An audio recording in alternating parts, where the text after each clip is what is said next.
ఈరోజు జగన్మోహన్ రెడ్డి వచ్చాడు కదా మార్కెట్ యార్డ్కి వచ్చి మిర్చి రైతులకు అండగా నిలబడతాను అని చెప్పి జగన్మోహన్ రెడ్డి మాట్లాడుతున్నటువంటి పరిస్థితి ఏంటి ఏం చెప్తాను?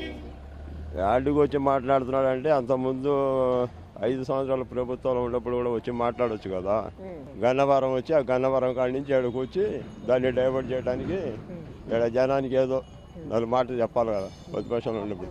అలా చెప్పి వెళ్ళిపోయాడు. ఈ ప్రభుత్వంలో ఇబ్బంది అంటే ఇప్పుడు రైతులకు అంతా బాగానే ఉంది, వాటర్ సప్లై అన్నీ జరుగుతుంది. మరి ఆయన 5 సంవత్సరం పోయిన సంవత్సరం ప్రభుత్వంలో మరి సాగర్లో నీళ్లు లేవు. మేము కూడా మిరతోటి వేసాము 2 ఎకరాలు.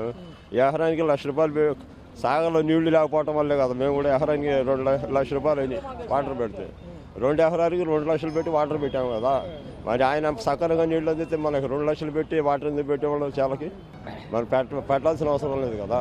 మరి ఆయన వాళ్ళ నీటిపారుదల శాఖ మంత్రి సాగర్లో ఎన్ని నీళ్లు ఉంటే రైతులకు ఉపయోగపడేది ఇవన్నీ వదిలాడు కదా కిందకి. సాగర్లో నీళ్లు లేక మనం లక్షలు పెట్టి వాటర్ పెట్టింది పోయిన సంవత్సరం.